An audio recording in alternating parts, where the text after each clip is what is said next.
స్వామి గాండ్రింపేతానుగా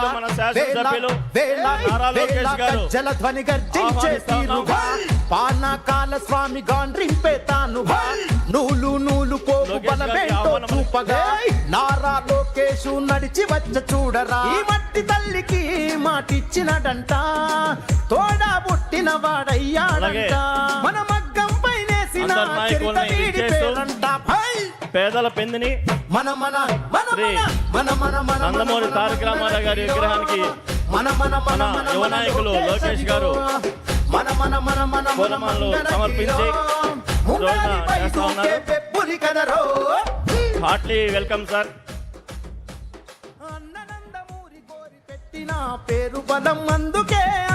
దశాబ్దాల కళ ఈ రోజున పేదవాడి సొంత ఇంటి కళ, పేదవాడి ఇంటికి తను పెద్ద కొడుకై ఈ రోజున దాదాపు మొదటి విడతగా 3,000 మంది పేదలకి ఈ రోజున ఇళ్ల పట్టాలు ఇవ్వటంలో మన యువ నాయకులు మన శాసనసభ్యులు శ్రీ నారా లోకేష్ గారు దాదాపు 3,000 మంది ఇళ్ళకి రెగ్యులరైజేషన్ పట్టాలు ఇవ్వటం, దాదాపుగా 1,000 కోట్ల రూపాయల ఆస్తి ఈ రోజున పేదలకు పంచే దాంట్లో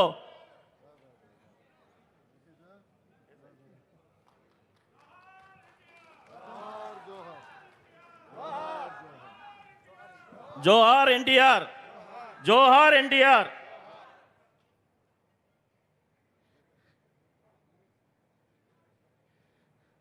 ఈ రోజున మంగళగిరి నియోజకవర్గంలో దశాబ్దాల కళ, దాదాపు 2.5 దశాబ్దాల కాలంగా ప్రతి పేదవాడు ఎదురు చూస్తున్నటువంటి సొంత ఇంటి కళని గత పాలకులు విచక్షణ రహితంగా వైఎస్ఆర్సీపీ గవర్నమెంట్లో పేదల ఇల్లు అడ్డు వస్తే తొలగించి గుల్డోజర్ ప్రభుత్వం రన్ చేసిన పరిస్థితి.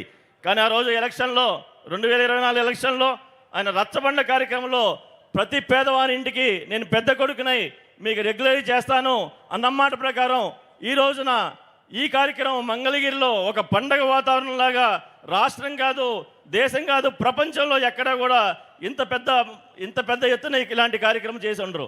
నిజంగా అంటే దాదాపు 1,000 కోట్ల రూపాయల ఆస్తి ఈ రోజున పేదలకు పంచే పరిస్థితి, అంటే ఇది ఎవరు కూడా ఊహించని పరిస్థితి. ఈ రోజున దాదాపు మంగళగిరిలో ఆ రోజున లెక్కల ప్రకారం 20,000 మంది ఆ రోజున ఇదంటే మొదటి విడతగా 150 గజాల లోపు ఏవైతే ఉన్నాయో వారికి ముందర రెగ్యులరేషన్ చేసే పరిస్థితి. ఈ రోజున లోకేష్ గారు ఆయన బట్టలు పెట్టి వారికి పశువుంకం పెట్టి ఆయన చేతుల మీదుగా స్వహస్తాలతో వారికి ప్రతి కుటుంబాన్ని కలిసి ఈ రోజున పట్టా ఇచ్చే కార్యక్రమంలో మేము కూడా మన నాయకులందరం కూడా మనం భాగస్వామ్యం చేసినందుకు మీకు లోకేష్ గారికి ప్రత్యేక అభినందనలు, ప్రత్యేక ధన్యవాదాలు చెప్తా ఉన్నాను సార్.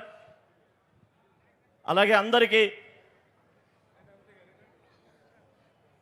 ఇప్పుడు శ్రీ గౌరవనీయులు మన శాసనసభ్యులు యువ నాయకులు ఆంధ్ర రాష్ట్ర అభివృద్ధిని ఆయన కంకణం కట్టుకొని ముందు నడిపిస్తున్న వ్యక్తి. అలాగే మన మంగళగిరిని రాష్ట్రంలోనే కాదు దేశంలోనే నెంబర్ 1 నియోజకవర్గంగా తీర్చిదిద్దే కార్యక్రమంలో శ్రీ లోకేష్ గారు ముందు నడిపించే లోకేష్ గారిని మాట్లాడవలసిందిగా కోరుతా ఉన్నాం.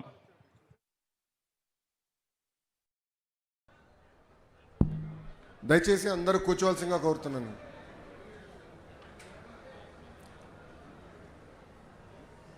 అందరికీ నమస్కారం.